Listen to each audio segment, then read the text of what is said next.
Hey, it's Amy from The Bobby Bone Show. We're back again for another Love What Matters podcast. Just a short part of your day where hopefully we can bring you the good news and you can push aside the negativity for about 15 minutes or so. I mean, we're constantly surrounded by negative things. So hopefully you guys are liking this and you're subscribing and telling your friends about it, because we all need the feel-good stories. And these are stories that are coming from everyday people just like you that post on our Facebook page, which is pretty cool. So with that, I guess I'll say too, if you have a story that you want to share, put it up on our Facebook page. If you witness something, if it's happened to you or you know of someone else, share it, because sharing stories like this is what inspires others to want to do good as well. And today I got a cool story about a kid that did something super thoughtful for his neighbor who happens to be a police officer. And then there's a teacher that is like making it her mission to save lives of her students.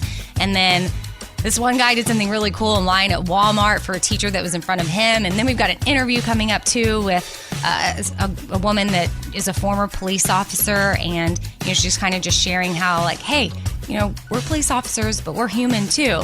So kind of a little theme of teachers and police officers today, although that wasn't planned. It's kind of happening. And also want to say thank you before we get started to Salon, because they make this podcast possible. And they offer professional grade, completely personalized hair color, and it's created just for you and it's delivered to your door. So if you are looking for something, in between your hair appointments, or you do like to color your hair at home, you have got to check out Salon. More on that later, but esalon.com, and you can learn a little bit more. So with all that, let's get started. Yeah, don't you want to spread a little love in the world today? So this first story is a huge shout out to a 17-year-old kid named Brett, because he did something super cool for his neighbor that happens to be a deputy. And what happened, how we found out about the story, is an officer in Minnesota posted that one of their deputies found their lawn recently mowed. And then there was this note, in the yard saying, hey, I'm the kid that mowed your lawn. My name is Brett.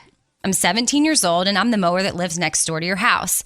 If it's okay with you, I would like to mow your lawn for you because your job is hard enough, and I think people like you should know that we are behind you guys. Take the extra hour that it takes to mow and spend time doing what you love. Thanks, Brett.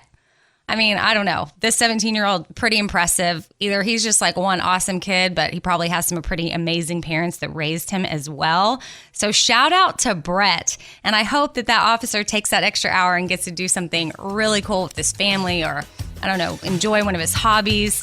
I don't know. This story just makes me smile. Shout out, Brett. Yeah, don't you want to spread a little love in the world today? In this next story, just heads up, we're going to be discussing suicide. So please consider this your warning if you're triggered by this type of story. But I promise it's something that is a really cool story that needs to be shared and heard. So when a teacher, Brittany Doris, found out that one of her students was suicidal, she did something beautiful. You see, during a parent-teacher conference, Brittany was told by the mother of the student that her daughter, who Brittany described as friendly, intelligent, beautiful, and driven, not only planned to commit suicide, but that she was in the act of doing so when the police got a report. They broke in and stopped her.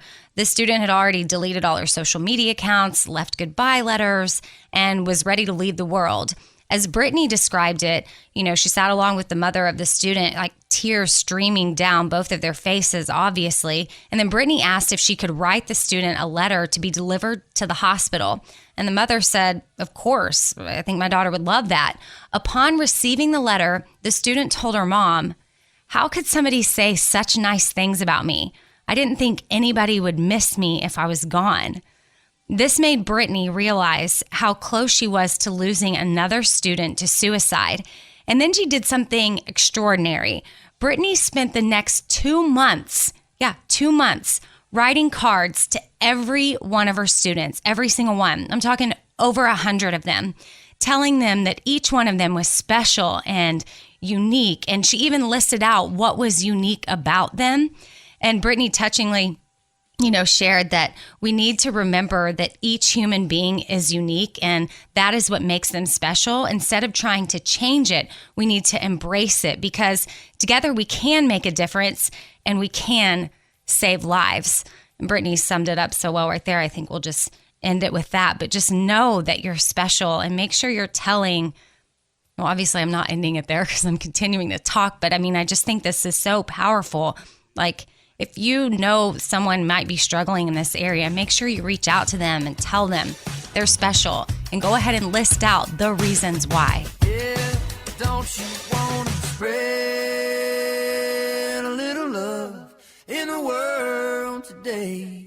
Okay, so how do you know a hair color is absolutely perfect for you? Well, you got to check out Salon, where they offer professional grade, completely personalized hair color created just for you, and it's delivered right to your door. So with Salon, this is pretty cool. You just fill out a questionnaire, then you upload your photo, and your personal colorist is going to formulate your color from over 15,000 pigments. Your unique Salon color then gets delivered to your door with your name on the bottle, sort of special, and instructions on how to get the hair the way you want it. If you've got questions, the color experts at Salon, they're just a call away. Seriously, it couldn't be any easier. I mean, maybe you've got a colorist you love to go to, but you could use Salon for your in-betweens, or you could save money by doing it at home. Visit esalon.com/love now. New customers are going to receive 50% off their first box. That's just $10 for your personalized hair color. Get 50% off your first box at esalon.com/love right now. That's esalon.com/love.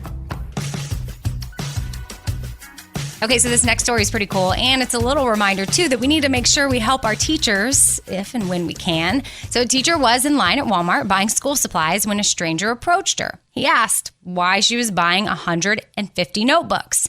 When he found out that she was buying school supplies for her classroom, he was like, oh, whoa. I can help you out with this. So he put $100 towards her bill. And it turns out that man was Lester Brown, a pastor. He commented on the Love What Matters Facebook post and actually said that some of the greatest lessons that he has learned and that are central to his life, they came from outstanding teachers and coaches. Love is the only way. And I would say Pastor Brown is pretty correct about that. Love is the only way. But how awesome for this teacher to have someone come up and just randomly bless her like that at Walmart. Because I personally have one of my best friends from high school. She's a teacher now, and she does spend a lot of her own money on school supplies for her classroom and making sure that they're prepared and equipped for the year. So if you happen to run across a teacher that you can help out, or there's a teacher in your life and you know that there's a little something that would help bless them or make their classroom that much better, maybe we should help them out a little bit more. Let's help the teachers because, after all, they are part of raising our future. Yeah, don't you want to spread a little love in the world today? Okay, so now it is interview time. Yeah, with this story, we actually have Mary McGregor on the phone, and she's just a normal person, former police officer that put some of her thoughts up on Facebook and, well, totally went viral. Mary, are you there? Did you expect this from your post at all? No, I had no idea. Okay. Well, her post was something that was very inspiring. One of the comments that was written under your post, at least on Facebook, was, "This woman is a hero, not because she's a cop, but because her heart is in the right place. We all should strive to be more like her." Now, I love that part where it says her heart is in the right place. Now, as an officer, you took to write this post because of things that were happening in our country. Yes. Okay, so that's what prompted you. Tell me a little bit more about that. I got tired of seeing, people that I know personally in my life just throwing around such venom and hatred and anger. And I was really disappointed. And I just kept thinking, like, wow, this is not the way to handle this. I had no idea that my Facebook post was going to even leave my own page, let alone go crazy like it did. Right. Well, I mean, serving for 17 years, I mean, some of your words included the stuff you endured, which bloodshed, black eyes, torn ligaments, stab wounds, stitches, funerals, head injury. Obviously, a lot of this leading to PTSD, and understandably so. But a lot of times we don't think of what officers are sacrificing for us. I mean, and that's your well-being. That's your mental health. Absolutely. You know that when you sign up for the job because you want to try to make a difference. Like that one person that commented said, your heart is in the right place. And I think most people's hearts are in the right place. Cops are supposed to be heroes, and I think that people kind of dehumanize officers, and yeah, you might have, a nasty homicide scene, and then you have to shut that off of your mind and go watch your kid's soccer game 20 minutes later. Oh, wow. Yeah. And, it's a tough switch to flip sometimes, and it does take a toll.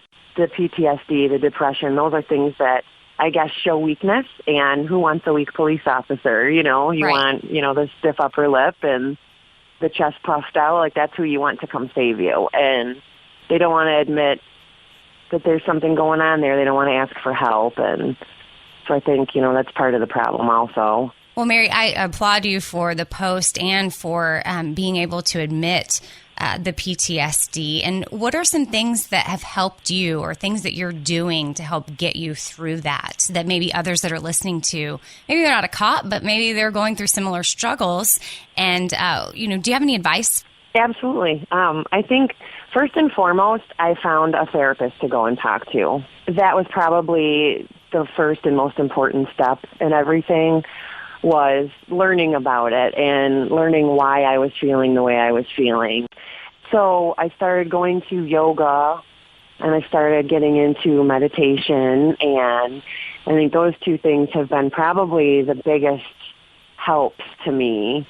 We totally forget all the sacrifices you guys make, and for you to be so open and honest, it's so admirable, and I'm so thankful that you're getting this post is getting the attention that it's getting, because for one, we'll remember police officers are humans, right? I always try to be mindful when I was still a police officer that I might be pulling you over for speeding, and you're not really realizing, you're not thinking about that. You're just thinking oh, I'm going to get a ticket. And I was never a huge penalizer, so I was never, I was big on giving warnings, so I guess there's a lot of lucky people that had me pull them over. Dang, why weren't you pulling me over? But, what I would tell them, I'm pulling you over because, you're speeding or you're doing this, and, you might think you're in control, but if a kid darts out in front of the street, that just changed the whole spectrum of this. So now you just went from, I was just doing 5 over because I'm late for work, but now, there's a child in the hospital, somebody's baby's hurt. And when you put it to people like that, then they're kind of like, oh yeah, I do get it. You're right. I'm sorry. I'll slow down. And I mean, I guess I kind of felt like I can have more impact by, I'm going to pull you over, and I'm going to tell you what you're doing wrong. But I'm going to tell you, sometimes it's like grounding your child. You're not going to ground your child and not tell them why they're in trouble. You're explaining, this is why you can't do this. And then 9 times out of 10, they're like, you know what, you're right. I'm sorry. I didn't think about it like that. Right. So slow it down, and here's your stuff back, and have a good day, And most of them say thank you. Oh, wow. That's awesome, though. That's people getting it. You're just doing it because you care. And I think that's what we forget is police officers have signed up to protect us because they care. Now, are there a few bad apples? Absolutely. But that's in everything. And I think that was your point is majority of police officers have great intentions. And I know I speak for myself and probably a lot of people listening right now. We appreciate it. Oh, I appreciate you guys, and I appreciate you spreading, a positive story about police and kind of giving us a human aspect again. This right here shows that this is not a thankless job. People really do appreciate you. And I'll just go ahead and throw this out there too. If you see an officer today or maybe tomorrow or the coming week or anytime, just make sure if you have an opportunity to thank them that you do. Yeah, don't you wanna spread? Okay, so normally we close after the interview, but I'm going to test out something a little bit different this week and end with a little quote, one about choosing joy. This comes from Mike Massey, and it's, choosing joy may not necessarily change our circumstances, but it changes us in the midst of our circumstances. So keep that in mind. If you happen to be going through something, or maybe you know someone that's going through something, you can share that with them. And I personally know choosing joy is not always easy in the hard times and the trials, but I also personally know that if you can try to find the strength to do it and choose the joy on the hard days, it will pay off. So thanks for listening to this week's podcast, and we hope you come back next week. Next Wednesday, we'll have a new one loaded for you guys. Spread a little love in the world today.